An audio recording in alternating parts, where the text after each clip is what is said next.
அனைவருக்கும் வணக்கம். நான் ஜோதிடர் தமிழரசன் பேசுகிறேன். இன்றைக்கி நம்ம இந்த வீடியோவில் எதை பற்றி பார்க்க போகிறோன்னா, அதாவது ஜாதகத்தில் வந்து பார்த்திங்கன்னா 12ஆம் இடம் சொல்லும் ரகசியம். 12ஆம் இடம் சொல்லுவாங்க, 12ஆம் பாவம்னு சொல்லுவாங்க, 12ஆம் வீடுன்னு சொல்லுவாங்க. 12ஆம் இடங்கிறது வந்து பார்த்திங்கன்னா விரயத்தை குறிக்கிற இடம். அதாவது லக்னத்துக்கு 12ஆம் இடம், லக்னத்துக்கு கடைசி இடம் தான் 12ஆம் இடம். சரிங்களா? ஆனால் 12 கட்டத்தில் அந்த 12ஆம் இடங்கிறது வந்து பார்த்திங்கன்னா அந்த லக்னம் ஆரம்பம் எப்படி லக்னம் ஒரு குழந்தை ஆரம்பிக்குதோ 12ஆம் இடம் முடிவுன்னு சொல்லுவாங்க. அந்த 12ஆம் இடத்துல வந்து பார்த்திங்கன்னா நிறைய விஷயங்கள் சொல்லாங்க. அயன சயன போகம் சொல்லலாம். படுக்கை சுகம் 12ஆம் இடம் தான், கட்டில் சுகம் 12ஆம் இடம் தான், ஒரு நிம்மதியை படுத்து தூங்குறது 12ஆம் இடம் தான், தாம்பத்திய வாழ்க்கை எப்படி அனுபவிக்கிறாங்க, எப்படி திருப்தி அனுபவிக்கிறாங்களா, அந்த கட்டில் சுகம் எப்படி அனுபவிக்கிறாங்க சொல்கிற இடமும் இந்த 12ஆம் இடம் தான். இந்த மாதிரி நிறைய சொல்லலாம். விரயம் 12ஆம் இடம் தான், செலவு பண்ணுற இடம் 12ஆம் இடம் தான், வெளிநாடு போகிற இடம் இந்த 12ஆம் இடம் தான், ஜெயிலுக்கு போகிற இடம் 12ஆம் இடம் தான். இந்த மாதிரி நிறைய சொல்லலாம் 12ஆம் இடத்தை வச்சு. சரிங்களா?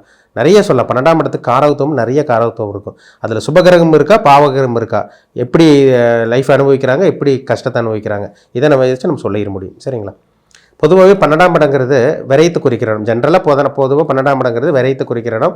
அயன சயன போகஸ்தானம் சொல்லுவாங்க. அந்த 12ஆம் வீட்டு ஓனர் யாராக வேணா இருக்கலாம், அந்த 12ஆம் வீட்டு அதிபதி யாராக வேணா இருக்கலாம். ஒரு சில பேர் சனியாக வரும், ஒரு சில பேர் செவ்வாயாக வரும், ஒரு சில பேர் சுக்கிரனாக வரும், ஒரு சில பேர் குருவாக வரும், ஒரு சில பேர் புதனாக கூட வரலாம். சொல்ல முடியாது. நம்ம என்ன ராசி வேணா இருங்க, நீங்கள் என்ன ராசியாக இருங்க, என்ன நட்சத்திரமாக வேணா இருங்க, என்ன லக்னமாக வேணா இருங்க. ஆனால் லக்னத்துக்கு 12ஆம் அதிபதி எப்படி இருக்காரோ அதுக்கு தகுந்த மாதிரி தான் உங்கள் தூக்கம் இருக்கும், உங்கள் கட்டில் சுகம் இருக்கும், அதுக்கு தகுந்த மாதிரி உங்கள் செலவும் இருக்கும். சரிங்களா? அதுக்கு தகுந்த மாதிரி உங்கள் வாழ்க்கை இருக்கும். அதுதான் கர்மா, அதுதான் இந்த பிறவி பலன். சரிங்களா? இப்போ 12ஆம் இடத்துல சுபகிரகம் இருக்கலாம், தப்பே கிடையாதுங்க. நல்ல தூக்கம் வரும். 12ஆம் இடத்துல வச்சு பார்த்திங்கன்னா ஒரு சுபகிரகம் இருந்தால் நல்ல தூக்கம் இருக்கும், நல்ல கட்டில் சுகம் இருக்கும், நல்ல இன்பத்தை அனுபவிப்பாங்க. நிறைய சொல்லாங்க, நிறைய விஷயங்கள் சொல்லலாம் 12ஆம் இடத்தை வச்சு. ஆனால் 12ஆம் இடத்துல பாவகிரகம் இருந்துச்சுன்னா அது நிறைய நெகட்டிவ் தான். 12ஆம் இடத்துல பாவகிரகம் இருந்துச்சுன்னா தூக்கம் இருக்காது அவங்களுக்கு, கரெக்டான கட்டில் சுகம் கிடைக்காது, கரெக்டான தூக்கம் இருக்காது, நேரங்கட்ட நேரத்துக்கு சாப்பிட்றது, இதெல்லாமே இந்த 12ஆம் இடத்துல பாவிகள் இருக்கிறது காரணம் தான். பொதுவாக 12ஆம் இடத்துல பாவகிரகம் இருக்கிற சுபகிரகம் இல்லாமல் பாவகிரகம் இருந்துச்சுன்னா அவங்க சரியான தூக்கம் இருக்காதுங்க. அவங்க நடுவில் தூக்கத்தில் திடீர்னு எந்திரிக்கிறது, ஒரு ஒரு ஒரு பேசிக்கான ஸ்லீப் ஒரு 8லேருந்து 10 மணி நேரம் ஒரு ஆழ்ந்த உறக்கம் அவங்களுக்கு கண்டிப்பாக இருக்கவே இருக்காது. தூக்கத்தில் அடிக்கடி எந்திரிட்டு இருப்பாங்க, அடிக்கடி கெட்ட கெட்ட கனவு வரதெல்லாம் பார்த்தீங்கன்னா அந்த 12ஆம் இடத்துல பாவிகள் இருக்கிறது தான். அது ராகு 12லேருந்து அந்த பாம்பு கனவெல்லாம் வருதுன்னு சொல்கிறாங்க பார்த்தீங்களா, அந்த இடத்துல பணக்கிறது, பாம்பு கனவு வருது, திடீர்னு நான் வந்து வெளிநாடு போகிற மாதிரி இருக்குது, ஃப்ளைட்டில் போகிற மாதிரி கனவு வருது இப்படின்னு சொல்கிறவங்களுக்கு 12ல் ராகு சம்மந்தப்பட்டிருக்கும். சனி சம்மந்தப்பட்டவங்களுக்கு தேவையில்லாத ஒரு தொல்லைகள் கொடுக்கும், கெட்ட கெட்ட கனவுகள்லாம் வரும். அதாவது ரொம்ப ஒஸ்டான கனவெல்லாம் இந்த 12ல் சனி இருக்கவங்களுக்குலாம் கண்டிப்பாக கொடுக்கும். அந்த தசை நடச்சுன்னா கண்டிப்பாக கொடுத்துரும், மாற்றமே கிடையாது. கட்டில் சுகத்துக்கு எடுக்கும், திருமண வாழ்க்கை தாம்பத்திய வாழ்க்கைக்கு எடுத்து விட்டணும். இதெல்லாமே இந்த 12ல் சனி இருக்கிறது கண்டிப்பாக ஏற்படுத்தி கொடுக்குங்க. 12ஆம் இடத்துல சுபகிரகம் இருந்து இப்போ ஆட்சி பெற்றிருக்குன்னு வச்சுக்கோங்க. இப்போ 12ஆம் அதிபதி 12லே இருந்து ஆட்சி பெற்றிருந்துச்சுன்னா ஜாதகர் வந்து நல்ல செலவாளியாக இருப்பார். 12ஆம் அதிபதி 12ல் சுபகிரகம் சம்மந்தப்பட்டால் ஜாதகர் நல்ல செலவாளியாக இருப்பார். 12ஆம் அதிபதி வலுத்திருந்த ஜாதகர் செலவாளி, அதில் மாற்றமே கிடையாது. 12ஆம் இடத்துல பாவகிரகம் இருந்து 12ஆம் இட அதிபதி நீச்சமாயிடுச்சுன்னா ஜாதகர் கஞ்ச பிசுனரியாக இருப்பார், கஞ்சனாக இருப்பார், செலவு பண்ணுறதுக்கு மனசு வராது, பார்த்தாலே சொல்லிடலாம். 12ஆம் அதிபதி வலுத்து இருந்தால் ஜாதகர் செலவாளியாக இருப்பார். 12ஆம் அதிபதி நீச்சமாகி பாவகிரகம் சம்மந்தப்பட்டு 12ஆம் இடத்துல ஜாதகர் செலவே பண்ண மாட்டார், செலவு பண்ண மனசே வராது. அவருக்கே செலவு பண்ணுறதுக்கு யோசிப்பார், அடுத்தவங்களுக்கும் செலவு பண்ண மாட்டார், இவருக்கு செலவு பண்ணுறதுக்கு யோசிப்பார். அப்பேற்பட்ட ஜாதகராக இருப்பார். அது ஒன்றுமே பண்ண முடியாது. அதே மாதிரி வந்து பாருங்கள், 12ஆம் அதிபதி லக்னத்தில் இருக்கும். ஒரு சில பேத்துக்கு 12ஆம் அதிபதி லக்னத்தில் இருக்கும். இல்லைன்னா லக்னம்ங்கிறது உயிர் தானே நம்மளுக்கு.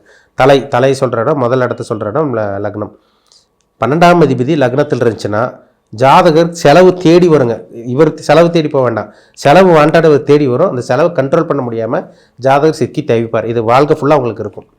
12ஆம் அதிபதி லக்னத்தில் இருக்கவங்களாம் பாருங்கள், ஏதோ ஒரு செலவு வச்சுட்டே இருக்குங்க. அவங்களுக்கு செலவு பண்ணுவாங்க, மாமா மச்ச பங்காளிக்கு செலவு பண்ணுவாங்க, அண்ணன் தம்பிக்கு செலவு பண்ணுவாங்க.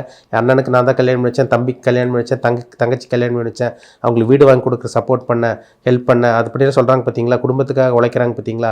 இவங்களுக்கு எல்லாமே 12ஆம் அதிபதி லக்னத்தில் இருக்கவங்களுக்கு கண்டிப்பாக இருக்கும். கண்டிப்பாக அந்த மாதிரி அமைப்பு இருக்கும். ஒரு சில பேருக்கு 12ஆம் அதிபதி வந்து பாருங்கள் 5ஆம் இடத்துக்கு சம்மந்தப்பட்டிருக்கும். குழந்தைகளுக்காக செலவு பண்ணுவாங்க, குழந்தைகளுக்காக வரையம் பண்ணுறவங்களாக இருப்பாங்க. குழந்தைகளுக்காக வரையம் பண்ணுறப்ப அந்த குழந்தையை செலவு பண்ணுற குழந்தையாக தான் இருக்கும். அதனால செலவு பண்ணி நல்ல ஒரு லைஃப்பை அனுபவிக்கக்கூடிய குழந்தையாக தான் இருக்கும். 12ஆம் அதிபதி 5ஆம் இடத்துல சம்மந்தப்பட்டுச்சுன்னா. 12ஆம் அதிபதி 4ஆம் இடம்ல சம்மந்தப்பட்டுருச்சுன்னா தன்னோட தாயாரோட ஹெல்த்துக்கு அம்மாவுக்கு ஒன்றா செலவு பண்ண தானே பொருள் வாங்கி கொடுக்குறது தானே அவங்களுக்கு வேணுங்கிறது பண்ணி கொடுப்பாங்க. இல்லைன்னா அவங்க அம்மாவோட ஆரோக்கியத்தில் செலவு பண்ணுறது, மாத்திரை மருந்து செலவு, மெடிக்கல் செலவு பண்ணுறதெல்லாம் இந்த 12ஆம் அதிபதி 4ஆம் இடத்துல இருக்கவங்களுக்கு கண்டிப்பாக இருக்கும், நிச்சயமாக இருக்கும். இது மாற்றவே முடியாது. 12ஆம் அதிபதி வந்து பார்த்திங்கன்னா ஒரு சில பேருக்கு 8ஆம் இடத்துல மறைஞ்சிருவார். 12ஆம் அதிபதி 8ஆம் இடத்துல மறைஞ்சு இருக்கிறவங்களுக்கு வந்து பார்த்திங்கன்னா இது விபரீத ராஜயோகமாக வேலை செய்யும்.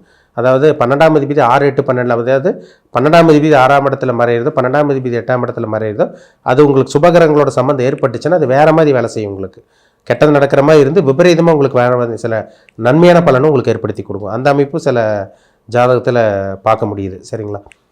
ஒரு சில பேருக்கு பாருங்கள் 12ஆம் அதிபதி 10ஆம் இடத்துல இருக்கும். தொழில் விரையுமாங்க உங்களுக்கு. 12ங்கிறது செலவு, முதலீடு. ஏன்னா முதலீடு குறிக்கிற இடமும் செலவு தான். செலவும் முதலீடு குறிக்கிற இடமும் 12ஆம் இடம் தான். 12ஆம் அதிபதி 10ஆம் இடத்துல இருப்பார் ஒரு சில பேர் ஜாதகத்துக்கு. தொழிலுக்காக செலவு பண்ணுவாங்க இவங்க. தொழிலுக்காக செலவுன்னு தொழிலுக்கே தான் ஃபோக்கஸ் பண்ணுவாங்க. வேறு எதுக்கு செலவு பண்ணுறாங்களோ இல்லையோ இவங்களுக்கு கூட செலவு பண்ண மாட்டாங்க. ஆனால் தொழிலுக்காக செலவு பண்ணுவாங்க. இந்த மாதிரி விஷயங்கள்லாம் அந்த 12ஆம் அதிபதி 10ஆம் இடத்துல இருந்துச்சுனாலும் நிச்சயமாக கொடுத்துரும் உங்களுக்கு. 12ஆம் அதிபதி 9ஆம் இடத்துல இருந்தால் தன்னோட தகப்பனுக்காக செலவு பண்ணுறது, தன்னோட அப்பாவுக்காக செலவு பண்ணுறது, இந்த மாதிரி விஷயங்கள் இருக்கும். தன்னோட பிரயாணத்துக்காக செலவு பண்ணுறது, இந்த கோயில் குளத்துக்காக. ஏன்னா 9ஆம் இடம் ஆன்மீகத்தை குறிக்கிற இடம், 12ஆம் இடங்கிறது விரயத்தை குறிக்கிற இடம். ஆன்மீகத்துக்காக கோயில் குளத்துக்காக செலவு பண்ணுறது, தீர்த்த யாத்திரை போகிறது, இந்த காசி கையெல்லாம் போகிறாங்க பார்த்தீங்களா, அதுக்காக அடிக்கடி செலவு பண்ணுறது, இதெல்லாமே இந்த 12ஆம் அதிபதி 9ஆம் இடத்துல இருக்கிறனால செலவு பண்ணுறவங்கள பார்க்க முடியுது. சரிங்களா?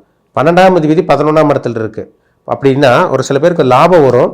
அந்த லாபத்தை வந்து அவங்க தக்க வச்சுக்க முடியாமல் செலவை வந்து பார்த்திங்கன்னா அப்படியே பேலன்சிங் பண்ணிட்டு போயிட்டே இருப்பாங்க. இது வந்து 12ஆம் அதிபதி 11ல் இருக்கிறதுனால. ஏன்னா 11 லாபம், அந்த லாபத்தை குறிக்கிற இடத்துல செலவு வந்துச்சுன்னா லாபமும் வரும், அந்த செலவும் அவங்களுக்கு சமமாக இருக்கும். அந்த மாதிரி நிறைய வருங்க. சரி, ஆனால் இது கொஞ்சம் ரேர் தான். 12ஆம் அதிபதி 11ல் வர்றது ஒரு சில பேத்துக்கு தான் வரும்.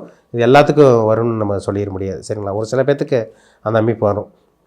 பொதுவாகவே 12ஆம் இடங்கிறது ரொம்ப முக்கியங்க. சரிங்களா? சுபகிரகம் இருந்துச்சுன்னா அந்த 12ஆம் இடத்து மூலமாக அத்தனை நல்ல விஷயங்கள் நடக்கும். நிறைய ஜாதகத்தில் பாருங்கள், இந்த 12ஆம் இடத்துல இந்த சனி திசை நடந்து, இந்த செவ்வாய் திசை நடந்து, இந்த ராகு திசை நடந்து, இந்த சனியும் ராகு சேர்ந்து 12லேருந்து, இந்த சனி செவ்வாய் சேர்ந்து 12லேருந்து, ராகு செவ்வாய் சேர்ந்து 12லேருந்து, சனி ராகு செவ்வாய் சேர்ந்து 12ஆம் இடத்துல இருக்கவங்களாம் பார்த்தீங்கன்னா இந்த சிறைவாசம் போகிறவங்களாம் இருப்பாங்க. ஜெயிலுக்கு போகிறத 1 வாரம் 2 வாரம் போய் அட்லீஸ்ட் போயிட்டு வர்றவங்களாம் சேர்ந்துருவாங்க. இந்த ஜெயிலுக்கு போகிறவங்க ஜாதகம்லாம் பாருங்கள் 12ஆம் இடம் பாதிக்கப்பட்டிருக்கும், கெட்டு போயிருக்கும், கடுமையாக பாதிக்கப்பட்டிருக்கும். 12ஆம் இடம் சுபகிரகத்தில் சம்மந்தப்பட்டுச்சுன்னா நல்ல தூக்கம், நல்ல கட்டில் சுகம், நல்ல கட்டில் சுகம் கிடைக்கும் உங்களுக்கு. 12ஆம் இடத்துல பாவகிரகம் இருந்தால் ஒரு நல்ல கட்டில் சுகமே இருக்காது.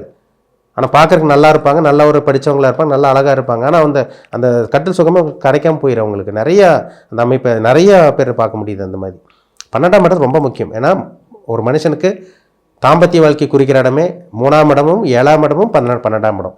3ஆம் இடம் வீரியத்தை குறிக்கிற இடம், 7ஆம் இடம் திருமண தாம்பத்திய குறிக்கிற இடம், 12ஆம் இடம் அயன சயன கட்டில் சுகத்தை குறிக்கிற இடமும் இந்த 12ஆம் இடம் தான். இதை வச்சு நம்ம தெளிவாக சொல்லிட முடியும். சரிங்களா?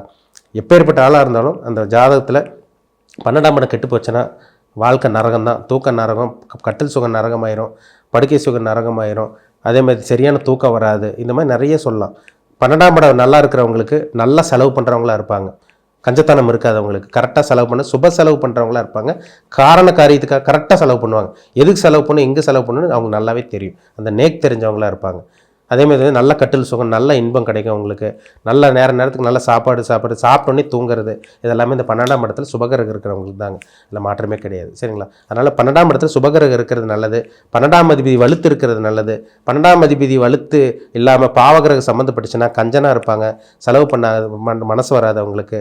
தேவையில்லாத விரயங்கள், மருத்துவ செலவு வருங்கிறதுல சந்தேகமே கிடையாது. அப்போ சுபகிரகம் தான் நல்ல விஷயங்கள் நடக்கும், பாவகிரகங்கள் தான் தேவையில்லாத விரயங்களும் வீண் விரயங்களும் கண்டிப்பாக அந்த 12ஆம் இடத்துல இருக்கிறதுனால நிச்சயமாக கொடுக்குங்கிறதுல சந்தேகமே கிடையாது. மீண்டும் அடுத்த பதிவில் சந்திக்கும் வரை உங்களிடமிருந்து விடைபெறுவது உங்கள் சகோதரர் தமிழரசன். நன்றி, வணக்கம்.